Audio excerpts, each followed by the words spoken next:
where we left off last time, and we were talking about the testes. Okay, we talked about some of the different layers of the testes. We started talking about the seminiferous tubules, and that's this huge network of tubes, or this tubular system found in the testicles, and we were discussing the different types of cells there. Okay, and continuing on with that, the seminiferous tubules have this structure here called the blood-testis barrier. Now, it's important to understand that because the germ cells that are produced in the male testes, that we all know is the sperm, okay? But the body can sometimes attack its own cells, all right? So we have this blood-testis barrier here, all right? So as these developing sperm cells are growing, maturing, and whatnot, all right, well, not maturing here in the seminiferous tubules, but as they're developing, all right, this blood-testis barrier will separate the sperm from certain materials in the blood, specifically the leukocytes here. Okay, and this barrier, similar to the blood-brain barrier that we saw up in the brain, this barrier here, all right, we'll find in the substanticular cells here, and they squeeze together to prevent anything from getting through the substanticular cells via these tight junctions. And we saw something similar to that up there in the blood-brain barrier. Right? Then we go back to this slide here, you can see here's the seminiferous tubule right here. Okay, that's a cross section for it. But we have outside the tubule here, all right, this interstitial space. Okay? And in the interstitial space, all right, we have these specialized cells, the interstitial cells. And these are the cells, all right, that produce the male androgens, okay? One of which is going to be testosterone, okay? So the majority of the androgens are going to be secreted by the testicles, all right? But, all right, when we were learning about, in chapter 17, the endocrine system, we were talking about the adrenal glands, all right? We did find out that some androgens are produced in the adrenal cortex. So a small amount is going to be produced in the adrenal cortex. Whereas in females, same thing, but those androgens get converted into estrogen, okay? In males, they don't need to, okay? So the seminiferous tubules you can see here, all right, are going to be these long, convoluted, just twisted up segments of tubes, and then they're subdivided by the septum here, all right, into lobules here. But each of these lobules, all right, are going to connect to this area here, all right, that's close to the epididymis, all right, and we call this the mediastinum testes, this region here, all right. And inside that, you're going to see this tubular network, and that tubular network is called the ret testes. And then we learned about this structure last semester called the epididymis. Okay, this is where developing sperm hang out for a while and mature. They growed up. They get growed up here, all right, before they leave and enter into the ductus deferens, okay, and make their way into the abdomen. So let's talk about some of those structures, but before we do, whoops, let's do a little bit of labeling here. Okay, this is a nice mid-sagittal cut here. Most of this should be already labeled here for you, but just to make sure that you have everything, all right, on here. I just hate to have anybody miss anything. All right, something that's new on this slide is this one right here. This is a horrible depiction of the Cowper's gland.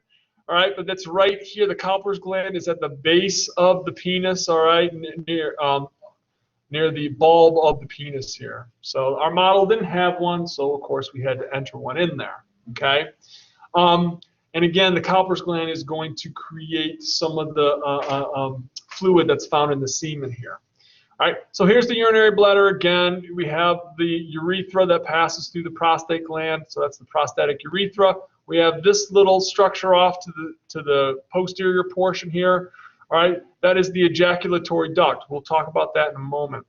All right, following the urethra down, we go through, right, the pelvic floor. That's the membranous urethra, and then we enter into the penile, the penile or the spongy urethra. All right. So a couple portions of the penis here. The part that's kind of inside the body. Okay, that's the root of the penis, and the root of the penis is made up of the crus. All right, and the bulb. We'll get into that in just a little bit. The part that is on the external portion of the body, that is the shaft or the body of the penis, and then the tip here is the glands of the penis. So again, very similar to what we saw with the clitoris there. Right now, just to make sure we have a couple other things labeled here. You can see the rectum right here, and the posterior portion behind the urinary bladder. All right, prostate gland, ejaculatory duct. I want to make sure I got everything. Yep, prostate. All right, looks like we hit everything.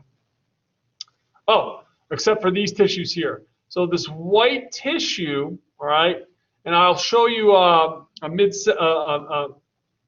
don't want to call it a mid-sagittal cut, but a transverse cut through the penis will show you the configuration here of the corpus spongiosum, all right, compared to the corpus cavernosum, all right. Our corpus cavernosum is going to contain, I flipped that.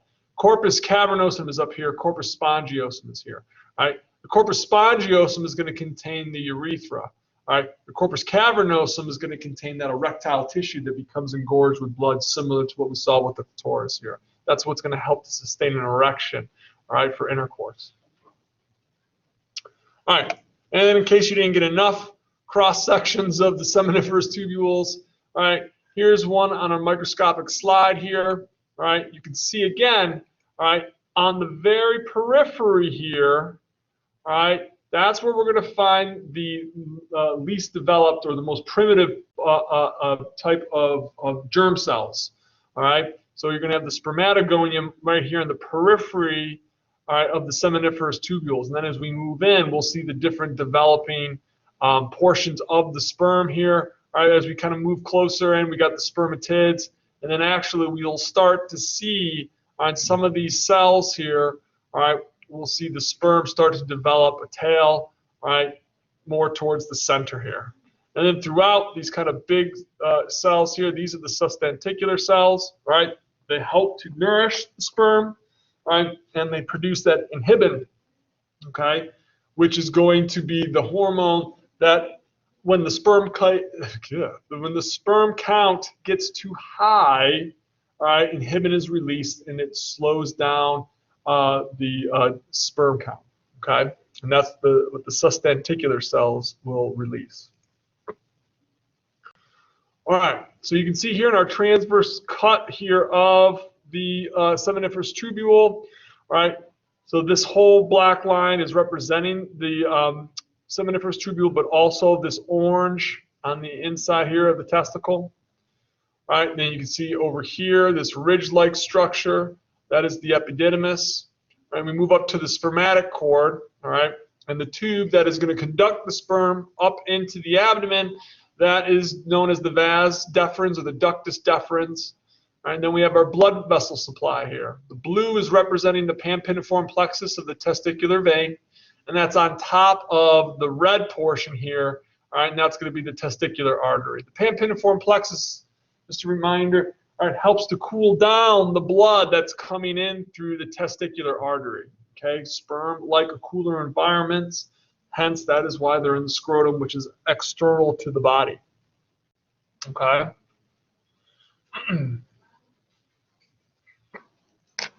Questions? All right. So now we made our sperm. So now we got to start to move our sperm around. Okay. So we're going to do that with the use of our duct system here. Okay. So this is existent in both the left and the right testicle here, okay? So we have to make the sperm, then we have to develop and mature the sperm, okay? So during that time, all right, because believe it or not, well, I'll get to that in a second, all right? So that structure, the ret testi, I'm going back to this picture here, all All right, the ret testi is this structure right here, all this intertwining tubular network here. All right, it sits in the mediastinum testi.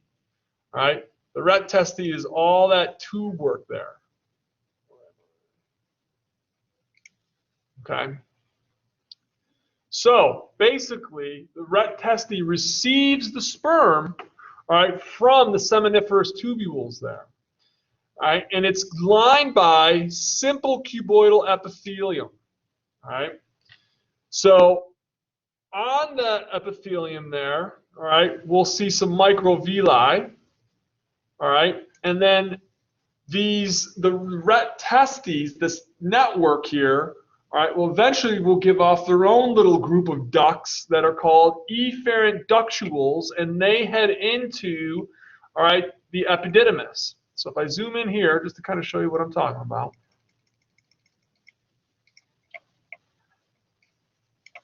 All right, so here are all the seminiferous tubules. And so each lobule is going to have a duct that leads into the ret testi. All right, and then from the ret testes here, all right, as the sperm's developing, it will enter into one of these ductules here. These are the efferent ductules that will take the developing sperm here into the epididymis. Okay, this is where we get further development and maturation, or the maturing of the sperm here in our epididymis. Where am I? All right, there we go. Okay. So in the efferent ductules, all right, we're going to see a different type of epithelium, ciliated columnar epithelium. Okay. So here, all right, look, if you notice, it's ciliated, and one of the functions that we learned of cilia was to move things past the cells. Okay. Now you might ask yourself, well, what the heck? The sperm have tails, and so, or flagellum, excuse me, and the flagellum actually will propel the actual sperm. Well, guess what? Those tails aren't doing a darn thing until the sperm leave the body. So once the sperm are ejaculated from the body, that's when the flagellum actually become active. So at this point, they need help. All right. So in these efferent tubules here, this is where we have our ciliated columnar epithelium to help move the sperm towards the epididymis, because we need them to get there so we can undergo maturation. All right. We'll also see some non-ciliated columnar epithelium. All right. Well, we know some of the roles of non-ciliated columnar epithelium: secretion, absorption, filtration. All right. In this case, we're going to see absorption of some of that excessive fluid that was created in the seminiferous tubules here. But it's these efferent ductules that drain into the epididymis. Okay? And that's where the sperm will stay for a little while. Okay? So the epididymis is a comma-shaped structure. It sits external, all right, to the actual testi itself. All right? And so there's a couple structures here: the head, body, and tail. All right, well, there was another organ that had a head, body, and tail, all right, and that was the pancreas, but this is somewhat similar to that. All right, so here you can see here at the one end, more at the superior pole of the testi, all right, you've got the head of the epididymis here, all right, you got obviously the body as it starts to slim down, and then the tail right here down at the inferior pole of the testi. Okay, so head, body, and tail. Okay. So inside, think of the epididymis as one long tube. Okay, and hence we call that the duct of the epididymis. Again, the epithelium that lines that structure is pseudostratified columnar epithelium. It is a relatively rare type of epithelium. Okay, but it does have some stereocilia, right? And again, this will help to move the sperm around, and the sperm will remain there to mature. Okay, and again, they are still not mobile or motile. Okay, so they won't leave there until they've fully matured. All right, so now it's time to leave. You've all grown up, sperm. You got to go. Okay? Time to get rid of you. So we're going to send the sperm, all right, from the epididymis into our ductus deferens or the vas deferens. Okay? So the vas deferens connects the testicle, all right, to, all right, the prostate gland. So it's going to run, all right, from the scrotum all the way to the abdomen, all right, to the posterior portion of the urinary bladder, back there where the prostate gland is and the seminiferous tubules. Okay? So it travels into that area through the spermatic cord. Okay? And so it arises from the testes in the scrotum up into the inguinal canal, which is in the crease there of your leg, and onward into the pelvic cavity. And then you'll see it travel along the top portion, but on either side, all right, of the urinary bladder. And on the back side, all right, on the of the urinary bladder, it's going to meet up with the prostate gland. And that's where it'll enter into the prostate gland, all right, and it will, the sperm will pass into the prostate gland, and then eventually, during ejaculation, into the urethra. All right, so the ductus deferens, all right, has 3 layers to it. Okay, the innermost layer is lined by the pseudostratified ciliated columnar epithelium. Again, another ciliated epithelium here. All right, and it allows for movement of the sperm. All right, normally when we've talked about the muscularis layer, in general we see 2 layers of muscle. All right, except in certain organs, stomach, all right, in the uterus. All right, well, here's another one. All right, the middle muscularis has 3 layers. All right, the inner longitudinal and the outer longitudinal, but in this time, the circular layer is in the middle. Okay, normally we'll see the circular layer in the inner layer. All right, but we don't see that with the since there's 3 layers here. Okay, but again, this muscularis layer is crucial, all right, for moving the sperm from the ductus deferens, all right, all the way up, all right, into the pelvic cavity there. And then, of course, the outer layer is an adventitia layer, okay, because these structures originated in the abdominal cavity and then moved into the scrotum, or parts of it did, I should say. Okay, so as we move, all right, back into the pelvic cavity now on the posterior inferior portion of the urinary bladder, all right, those ductus deferens are going to attach onto the ejaculatory duct. All right, so now we're going to see again more pseudostratified ciliated columnar epithelium. Again, ciliated epithelium, right, that is going to move the sperm, all right, into that urethra, all right, the prostatic urethra, where it's going to be joined with seminal fluid, okay?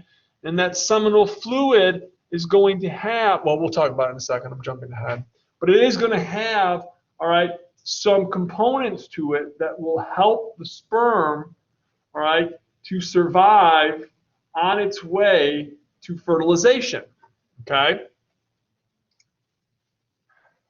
So the final part of the male reproductive tract is going to be the urethra, all right? And so that's going to project from the ejaculatory duct, all right, and from the prostatic urethra all the way, all right, down into the glands of the penis here. So we've talked about all these 3 components before: the prostatic urethra, the membranous urethra, and the spongy urethra, or the penile urethra. Keep in mind, just know where it's going. Obviously, prostatic urethra, that's the part of the urethra that's traversing the prostate gland. Membranous urethra is going to go through the urogenital diaphragm, which is the pelvic floor, the levator ani muscle groups there. Right? And then obviously the spongy urethra is going to be the actual part of the urethra that travels through the penis here. All right. So here's another model here, okay, just to run through it really fast. All right. Testes here, where the sperm are made. All right, the epididymis, where the sperm develops and matures. All right, then we have, of course, our ductus deferens or the vas deferens. You can see it here along the superior lateral portion of the urinary bladder. Then it dips in, all right, into the inguinal canal, travels down in the spermatic cord here. All right, some of the other structures in the spermatic cord, if it's blue, it's a vein, and it's the pampiniform plexus of the testicular vein. And if it's red, okay, up and through here, that's going to be the testicular artery. Okay, then you can see the outer covering here of the testicle, that's the scrotum. And then we've got our prostate gland that sits inferior to the urinary bladder, and then on the posterior inferior side of the prostate, of the urinary bladder is this structure right here, and that's the seminal vesicle, which is going to produce the seminal fluid. Okay, and I'm going to talk to you about the seminal fluid here in 1 second. Questions about any of that so far? Do you folks have some of this labeled? I'll take a drink.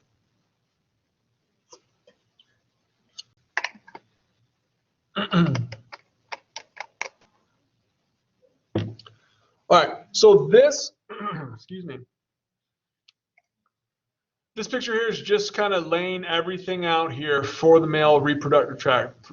Basically everything I just discussed. All right, testicles, all right, the epididymis, the vas and ductus deferens traveling into the posterior inferior portion of the urinary bladder. All right, it's going to enter into, all right, to the ejaculatory duct here. You get your seminal vesicles here, these glands that are going to produce the seminal fluid that we're going to talk about in a moment, all right, that are going to enter into the prostatic urethra. Okay, here's the prostatic urethra. Momentarily, the urethra passes through, all right, the levator ani muscle, the urogenital diaphragm here. On either side of the membranous urethra, you can see we have these, what we call the bulbourethral gland. All right, they're also going to contribute to some of the secretions here, all right, for the semen.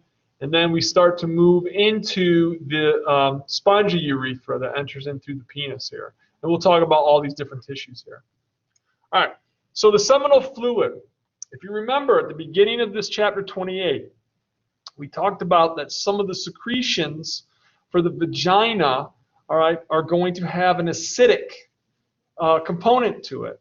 Part of that is to help prevent infection, all right? Some bacteria don't like low pH substances, okay? So, well, neither does sperm, all right? So the seminal fluid produces, okay, an alkaline secretion that will help to neutralize, all right, the acidity of the vagina, which will help the passage of the sperm on its way to fertilize the oocyte there, okay? At the same time, it's going to give nutrients, mainly fructose, okay? Sperm love that, okay? It is going to provide a lot of energy because, all right, those flagella, the tail there, all right, require a lot of ATP to operate, okay? And that's a relatively long distance for those sperm to travel,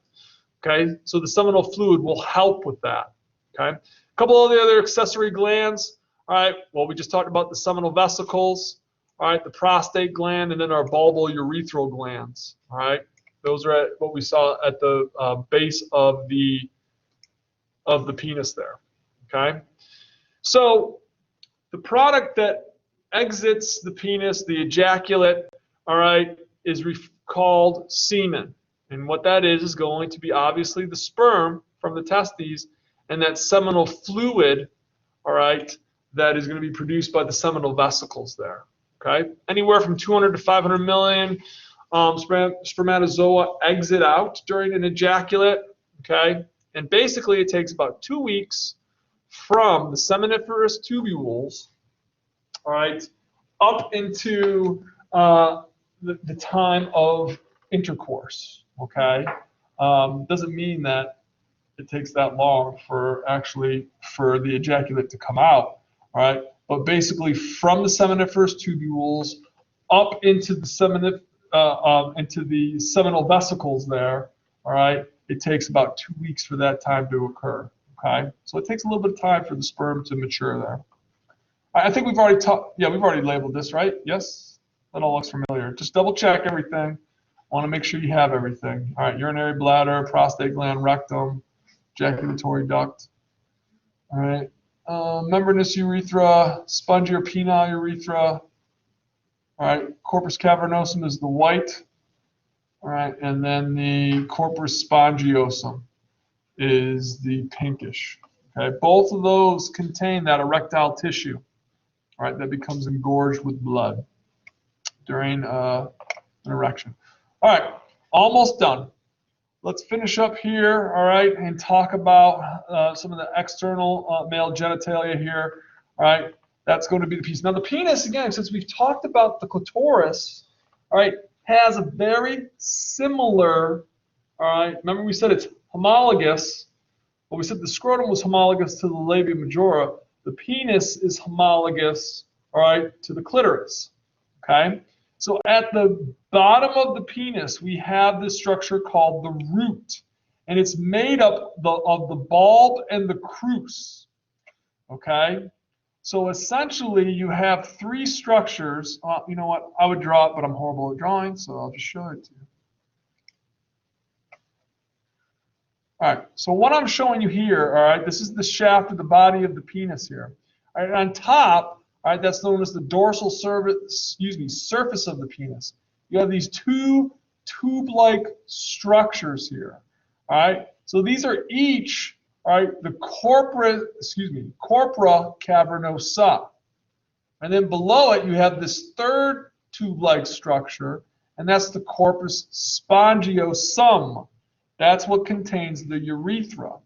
So if we follow the corpus spongiosum all the way back here towards the pelvis, at the base of the corpus spongiosum is the bulb of the penis. Okay? Then we have going back up here, okay, to the corpus cavernosa. As we go back towards the pelvic cavity, the cavernosa splits off. One goes to the right, one goes to the left, all right, and it attaches onto, all right, the pelvic bone, the inferior pelvic ramus right here. Well, the crus of the clitoris did the same thing. Same thing, all right, because there was 2 crus to the clitoris. They attached here, all right, onto the inferior pelvic pubic ramus. All right, then they formed together and they formed the body. Okay, but here with the penis, all right, the body of the penis has this additional structure here. All right, and that's the corpus spongiosum. That's right here at the bottom. Because if you dissect it, a transverse cut through here, you can see on the dorsal surface. On the dorsal surface, we have both of the corpus cavernosa. And then below it, we have the corpus spongiosum with the spongiurethra in there. So both of these will split off, all right, when we get down towards the pelvis and form the crus, all right, of the body of the penis there. Where am I? Here. Okay. So the bulb, all right, that's going to be that part of the corpus spongiosum. All right, it's going to attach onto this muscle, all right, back towards the pelvis here. Meanwhile, the crus, each crus, because there's a right and left, because we have those corpus cavernosa, there's 2 of those, they will attach onto the pubic ramus there. All right. Then, now we're looking at the body of the penis. That's going to be the visible, structure exterior, okay, or they describe it as the movable part. And at the very tip is the glands. That's going to contain the external urethral orifice. That is going to be where we see urine and the semen leave.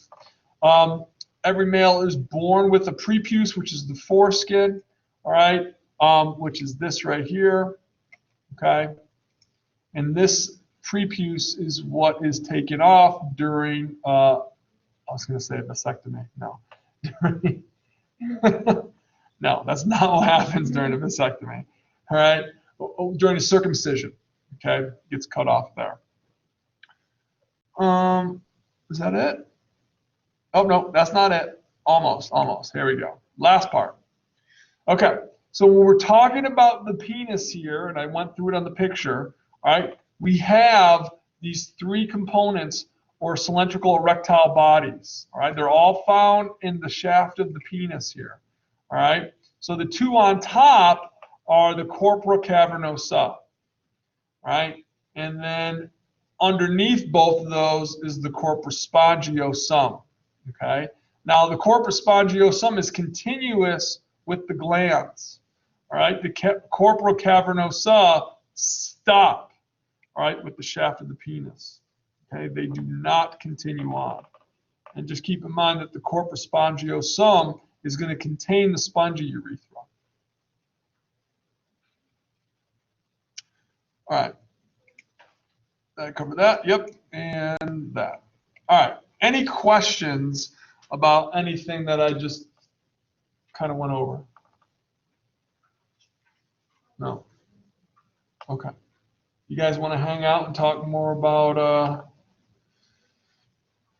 what was I going to say? Oh, about fluid balance?